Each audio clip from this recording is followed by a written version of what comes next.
So, what first inspired you to put your music out into the world? Hmm, that's a hard question. I think I I've always had such a drive to create, and it almost just didn't seem like an option, you know. I'd love to be more of an enigma, but I think I just always felt like once I found something to say, once I wrote the first song I really believed in, it was just something I wanted to share. Um, Maybe because the music I listen to means so much to me. Maybe the idea was that, you know, perhaps if I shared my music, then it could mean something to somebody else. Right, that makes sense. Do you have a memory of when you first began to write to sort of process the events in your life and emotions through lyrics? Hmm. I remember writing a poem at school that was about 9/11.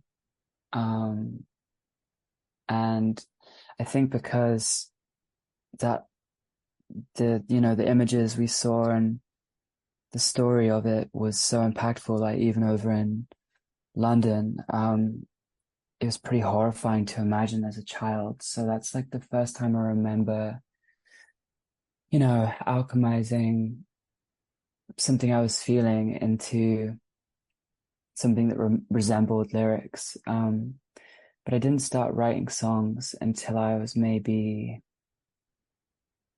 13. I was in a band as the drummer, and I loved playing drums. It was all I wanted to do. But I wanted also to contribute to the band harmonically and be in rehearsal contributing to the song ideas. And so I picked up guitar really out of necessity so that I could pick it up in a rehearsal and say, oh, here's what I'm imagining, and maybe play them something. And on the side, I think I started to write my own songs. And the first song I remember writing ever was about my friend Becky. It was just a song um, about someone at school that I really loved. She was just a good friend, and we used to walk home sometimes together. And it wasn't a love song, it was just kind of a uh, proclamation of friendship. And that I think that was maybe the first time I ever wrote a song and thought, oh, I could maybe keep trying to do this with lyrics, and that just slowly turned into what it is now. Right, that's awesome. What made you gravitate towards your current style and sound? I think just the music I listen to, whenever I've been stuck or challenged myself or thought, why do I do this? Or what is it I want to do? I'm always drawn back to the love of music, just how music makes me feel. Right. And so I think the natural thing is to lean into, the inspiration that sonics from artists that I love um, have given me. So I think over time, the palette has changed or grown deeper, Mm. but it's always been influenced by a lot of the jazz that I grew up with and bands that were important to me as a teenager, like Chili Peppers and Radiohead. Um, my love for hip hop and electronic music. Honestly, a lot of classical music that my dad showed me when I was growing up, like Rachmaninoff and Ravel. Um, and I think it's almost just like trying to find the parts of those sounds that feel like me, outside of music, just like because it's not all for me, there are ultimately parts of all the music I like that aren't me. And so I guess it's just trying to find the moments and sounds and philosophies that kind of stick. And I think I'm just kind of an amalgamation of those influences and the failure to sound exactly like them. Kind of branching off of your exploration of new music, your new album is releasing in September. What was the process like for you of making this new record? It was really beautiful. It's the proudest I've ever been of my own work, and I think that's because I opened it up to the guys in the band who usually just play with me live and like the odd overdub here and there. But after the pandemic, I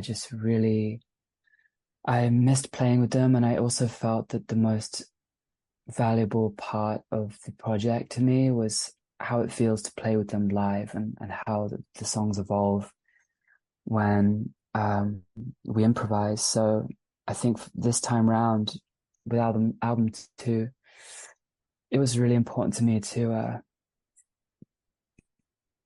involve them from the start. So I brought Right. them a bunch of demos and we looked, you know, we looked at my songs that I brought with me and we worked on those, but we also wrote new ones together and developed some of my older songs together. And it ended up just being such a like family effort, so much play involved. It was less serious. It was more like we were just having fun and enjoying the chemistry that we have. And I feel like I want to do that more in the future because the results, they just sound fun to me, you know, like the spirit of music is a lot purer, I think, on this album than anything I've done before.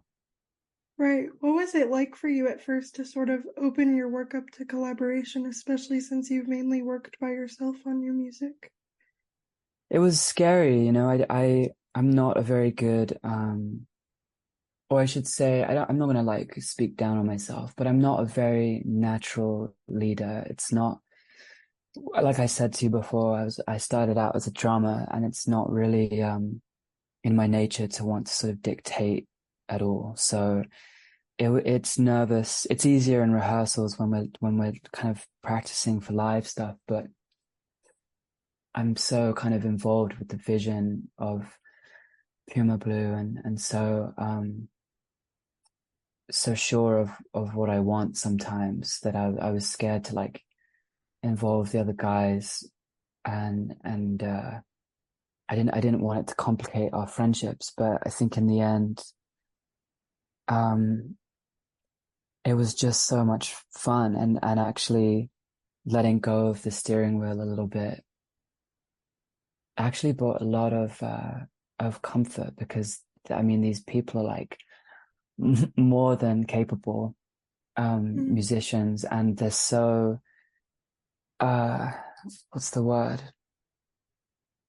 I think they're just so on the same page. They're so in line with what music means to me and they know me well enough now to like know my taste and I think it actually gave me more freedom and by letting go yeah I feel like although it was nerve-wracking at first it kind of it just propelled it to new heights that I just definitely couldn't have done on my own. I'm glad that you were able to find a good collaborative dynamic. Were there any major influences for Holy Waters? I know your previous record's title was inspired by a book. Yeah, that was a really important book to me, in Praise the Shadows.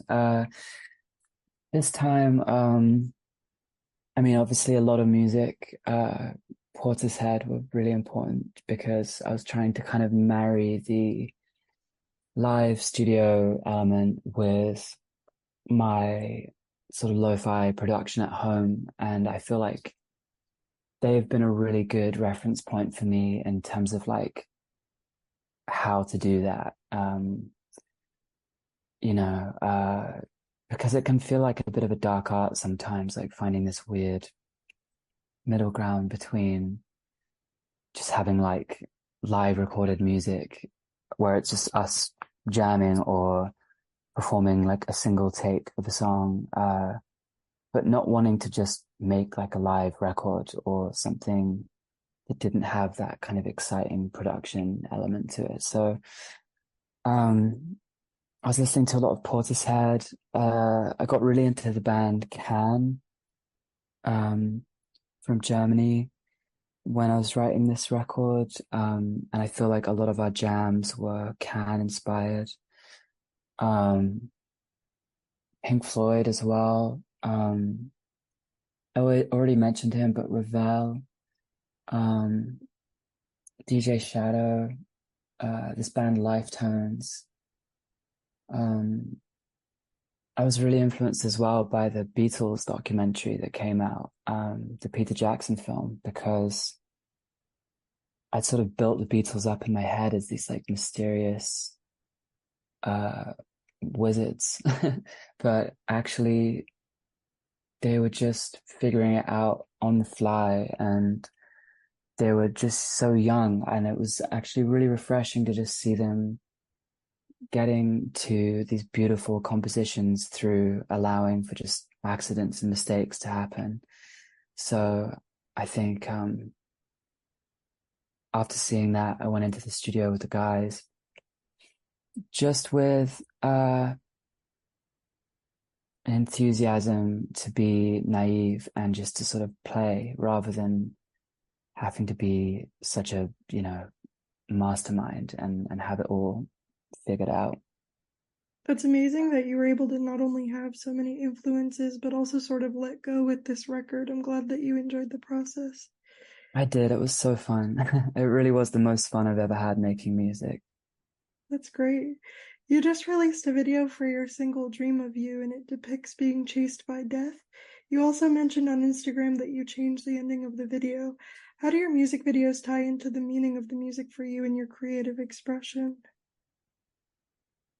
Good question. I feel sometimes that I don't even want to um, bring the meaning of the song into the video. Sometimes I have an idea for a video that is completely separate or saying something else, but often it's just another opportunity to bring meaning to a song. Sometimes you realize that a song means something to you that you haven't explained in the lyrics or haven't put into the emotion of the music. And that's fine. Maybe it's okay that the mystery exists forever and it's only you that really feels that song in this particular way in your head. And maybe it's all right. But sometimes it feels like you've kind of stood on stage like a comedian and delivered this whole joke and got to the punchline and people don't laugh. And you're like, oh, maybe I missed something out in the middle of the joke that didn't quite connect the beginning to the punchline. So sometimes with a music video, it's an opportunity to kind of explore the meaning of the song in a way that wasn't maybe present in the music itself. So with this album, I feel like there's a lot of songs about death, whether it's about loss or acceptance of loss or grief, or even I think there's one song at least that is about my own death. I felt like with all the videos coming out with this album, I hadn't really explored that yet. It just so happened that most of the singles we chose didn't really correlate with the theme of the album as a whole. So I felt sure that for this song, since it kind of alludes to death in the chorus, it was just a good opportunity to explore that and bring further meaning to this song that is more about love than about death. But I have been experiencing just like death's been all around, like through the process of this album, whether it's been friends that have lost people or myself. It's been ever present. So it just felt necessary to kind of honor that and show myself running from death and ultimately being caught up by by death and having to just accept it. And that was the change of the end of the video that you mentioned, because originally I was supposed to be chased and chased and chased, and death was going to just catch me at the last minute. And it was going to cut to black. But the take that ended up just kind of happening naturally was Mia, who was my friend that was playing death, caught up to me before we were going to cut to black and actually just rested her hand on my shoulder for a longer time. So instead of it being like this kind of climactic end to the chase, it ended up being more comforting and more in line with how I feel about death, which is that it's just a natural part of life, you know? That makes sense. On your previous album, you focused on balancing light and dark. What was it like for you to sort of balance that life and death aspect on this album and kind of bring both to light? I think that album and that that motif, it taught me a lot. It almost felt like a precursor to this album. You know, it was like light and dark in a much more general way. And I feel like I've been able to go deeper this time, speaking specifically about life and death. It makes me wonder whether that's been present in all my music from the start, you know, this idea of kind of contrast and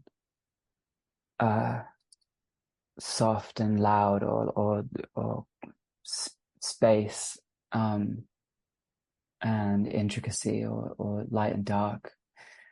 And yeah, I just feel grateful that I was able to look at it a little bit closer. I think I felt ready to move on from that subject at the end of the last album, but then all these songs just came rushing out, and I feel a lot more confident and closer to these songs than I did with the last ones. So there's something to be said for that.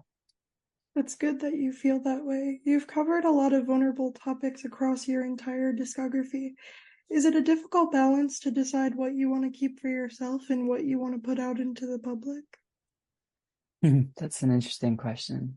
Sometimes, um, I think I've always been someone that sort of wears their heart on their sleeve, and I'm not afraid to be vulnerable, and it's something I get praised for a lot. Like, oh, you're so openly sensitive, or you know, the vulnerability in your music is very brave or something. And I don't know that I feel that it is, because it comes naturally to me. You know, it doesn't always take guts to be vulnerable for me. But sometimes it does. And there are certain songs like Epitaph, which is about my grandmother, that it didn't feel like an overshare. I was very proud to put that on the new album and get to share some of my memories of my grandma with the world. But a song like Mirage or Pretty, or even the new one, Dream of You, it's it feels somehow more exposing, like I'm putting out uglier parts of myself. Like Pretty is about literally feeling ugly, and Dream of You is about how hard it is to watch someone you love suffer. And there's a line, you know, nothing worse than making you cry. So it's kind of like a public admittance of like, yeah, sometimes I've made someone cry. That doesn't feel very good to share. And Mirage is about my friend Hannah that passed away in a car accident, and thinking I'm seeing her at a train station when it wasn't her at all. And sometimes in these moments, especially live, you know, it can really feels like you're bearing your heart in a way that maybe you should only maybe you should only do with your close friends. But at the same time, I think there's something in me that often feels like it's okay, and braver things have been said in music, and you know, to come back to something I said earlier, I guess sometimes there's this hope that if even just one person like connects to a song that you're putting out, then it makes it worth it. Um, so there are some songs I hold on to for myself, but honestly, most of the time I just end up putting them out. It's really beautiful that you've been able to honor the people in your life. Because you're talking about such vulnerable topics, how would you say your writing process in particular has developed over time? In any particular way, In any particular way that your writing, like lyrically, has developed you? I think that I started out like with the Swan Baby EP, and before that, maybe even on Blood Loss and in Praise as well. I was writing lyrics that were, I think, pretty vague, like really leaning into the poetic side of lyric writing and not being afraid to be pretty abstract with it. And I think my idea was I'm just going to paint the picture emotionally, and people can put their own meaning to it if they wish to, and if they figure it out, that's great too. But I'm not going to be very direct. I'm just going to kind of paint. And I think as I've allowed myself to be more and more vulnerable, and it's been met not with resistance, but with people kind of relating to it or whatever, I Yeah, feel like, it's kind of inspired me to be a little bit less vague. I guess that's my answer to your question. I think over time, the way I've developed as a writer is to try and say things a bit more directly and actually spell out the meanings of these songs a bit clearer for people, but without sacrificing, poetic language, or, like I don't want to just end up writing lyrics that are so direct that they're just bland. But at the same time, I'm very inspired when I hear a line that is obvious what it means and is still a beautiful line. I want to get closer to that. So with this new album, I was trying to write lyrics that I guess just made a bit more sense, just were a bit more, or rather a bit less open to interpretation. And it's beautiful if people still get their own meaning from it. But I think I just wanted to, and have just naturally developed in this way of writing uh, lyrics that say, that just kind of give a little bit more clarity to what I'm feeling. If that makes sense. I get what you mean. That makes complete sense. Do you have a favorite song off of the newer album, or one that took you the longest to articulate in the way that you wanted? Hmm.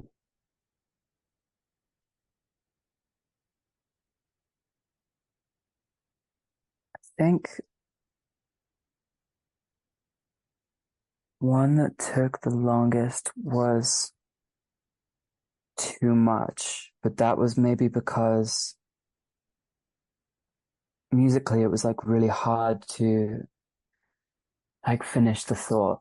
We played that whole song, and that's a single take, and there's nothing kind of copy and pasted together. And I remember the band before I'd like really finished all the vocals and everything, they were kind of they just weren't sure, I think, about my vision for it. I just don't think they could really see it yet, and everyone was a little bit hesitant of that one. And it just took me forever to really put all the things I was imagining together and have it finished. But I think that was more of a production thing, like just a kind of a challenge. Right. Um, and that is one of my favorite songs on the record because it sort of encapsulates what it felt like to be in the studio with the guys. You know, like everyone is just playing their heart out on that song, especially like during the ending. And I really love the lyrics at the end of that song. But I don't know if it's my favorite. I think maybe, God, I don't know what my favorite song is. It's really hard to, I usually feel like it's hard to choose one because, you know, I'm such a big critic of my own work. Right. But with this album, I still feel a lot of love for all of them. I don't know if that would change over time or what, but um, I mean, I really love the lyrics for Epitaph. That's like, I think the best lyrics I've managed to write. Um, but I really love the music and I guess Mirage and Hounds, the more like band centric tunes are the ones I'm really proud of, I think. That makes sense to have trouble choosing a particular song, especially when you're pouring yourself into each album.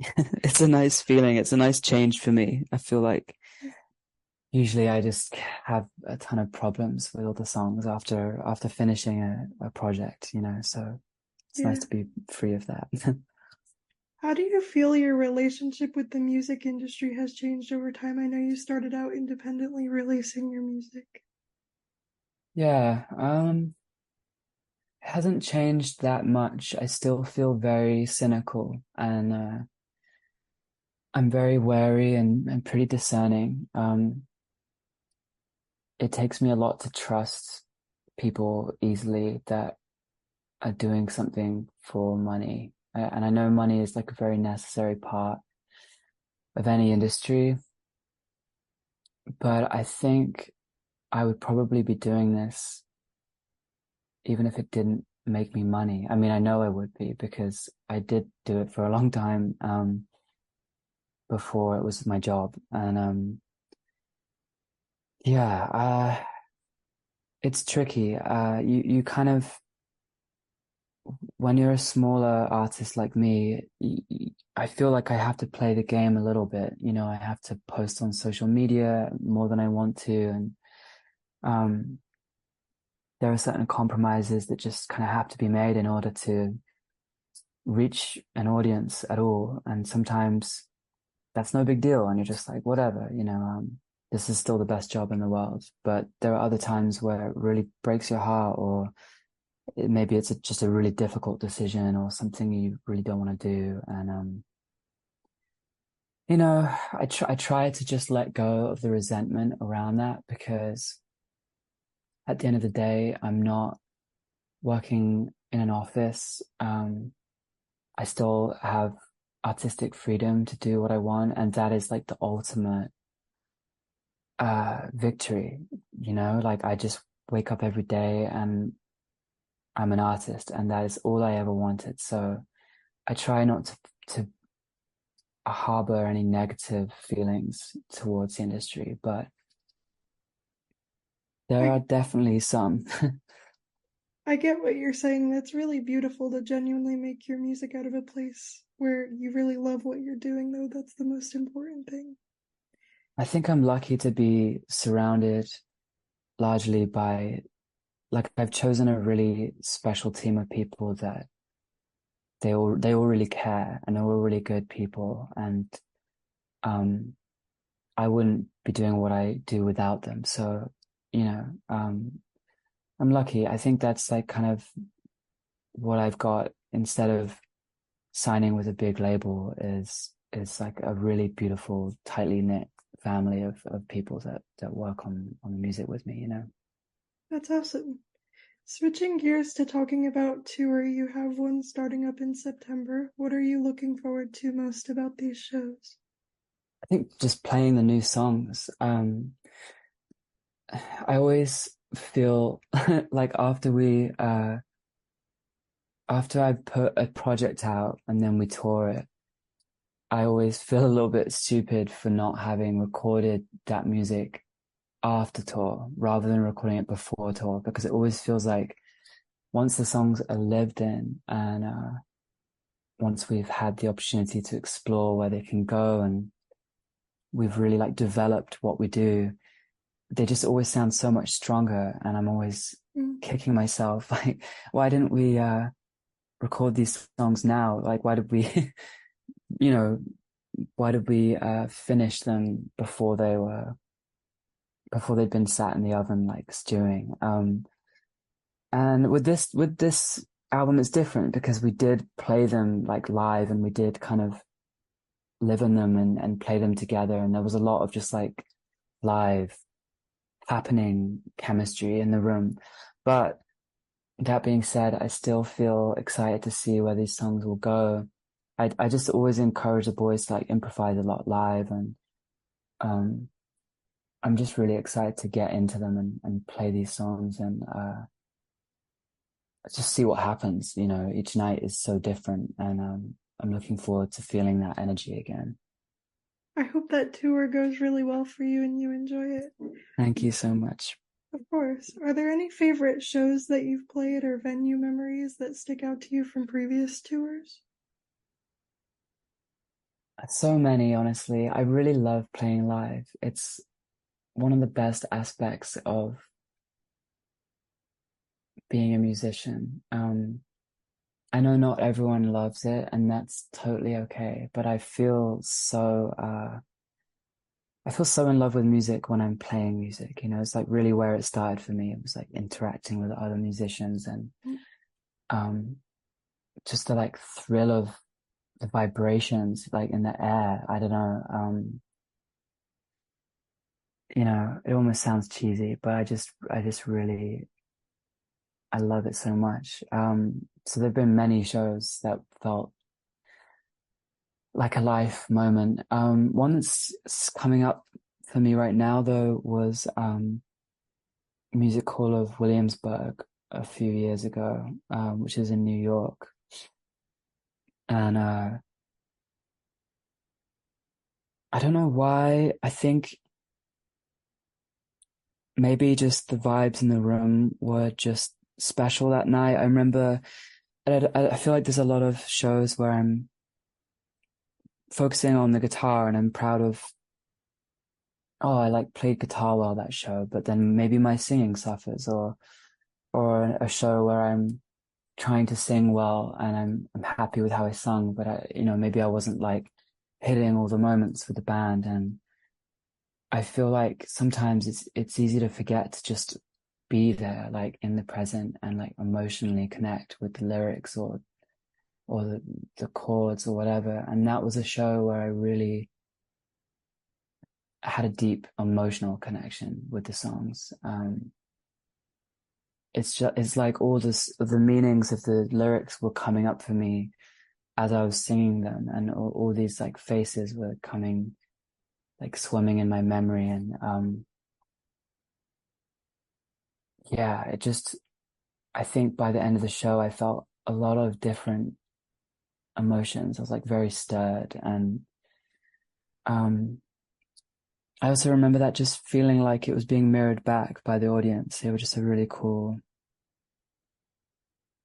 they were on a level. So that was a really special one. Do you have any songs in particular that you feel like the crowd usually connects with the most? um, yeah, I mean, it's funny.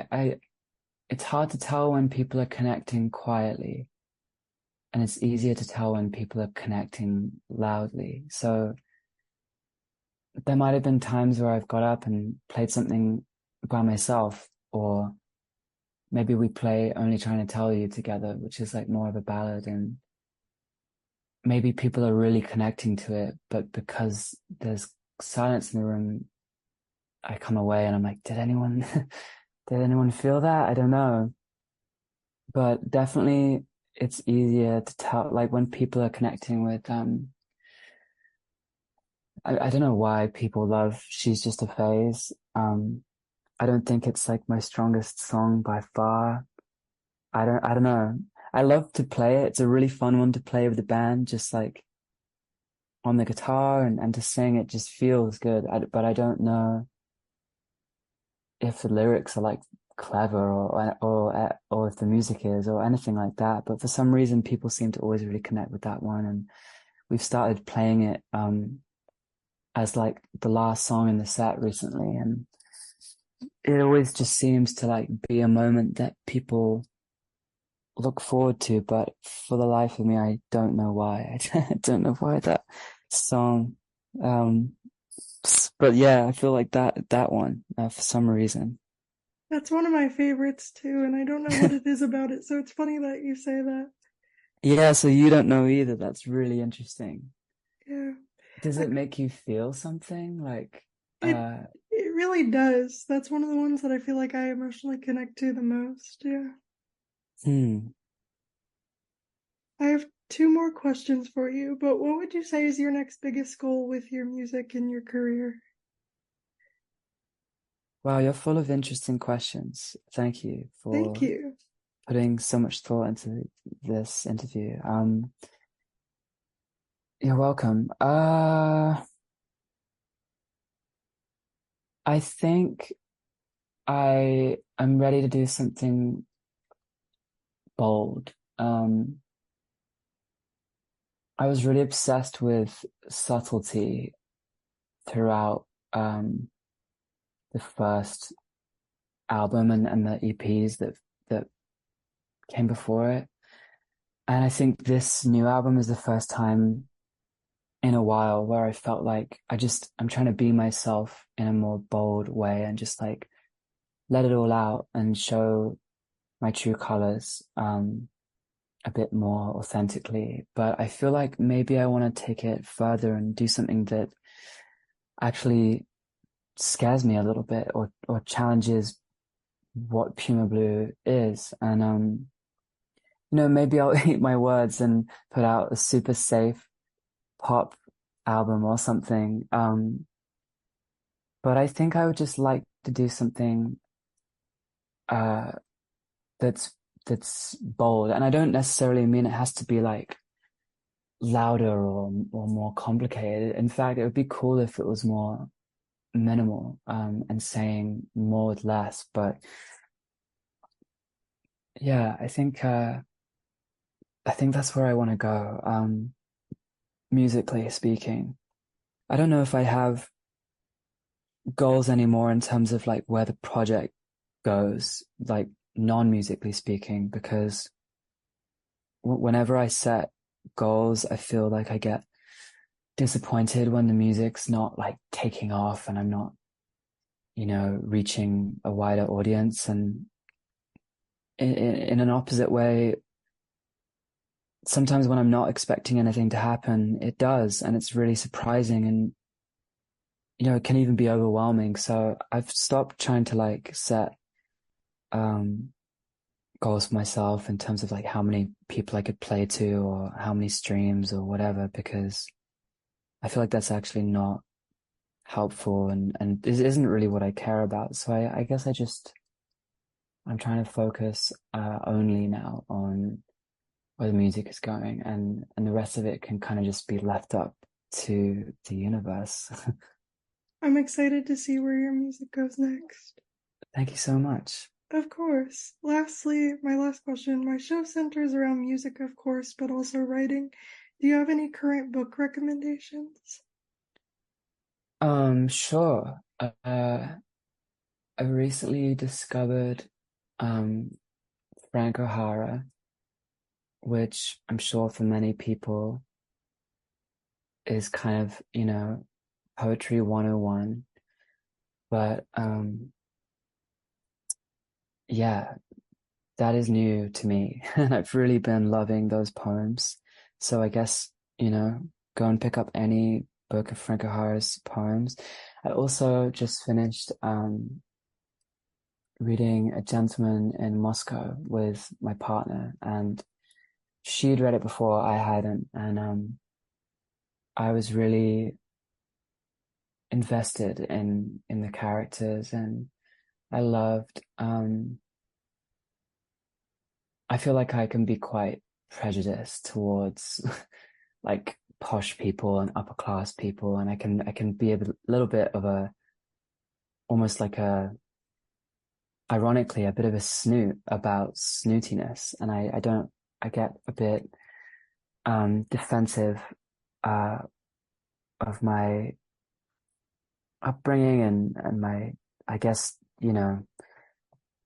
just believing that like, oh, if you're middle class and you don't get it or something like that. I'm explaining it terribly, but this book had a really interesting sentiment about not throwing away the entire idea of class, and actually the things that can survive that are beautiful about class, and not just the oppression and the inequality, but um that was a really beautiful read. It's very like slow and calm, and yeah, kind of just a perfect little book. You explained the book really well. I'll have to check it out. It's really good. It's yeah, it's just it's kind of a comfort read. Yeah. Thank you so much for your time. I really loved this interview. I know it was a little bit long, so I really appreciate it. No, not at all. That's probably because I can never find a easy way of like a short way of giving answers. So No, that's on you me. you answered perfectly. It was awesome to get to talk with you. You too. Thanks for such great questions. It was really engaging. I really appreciate it.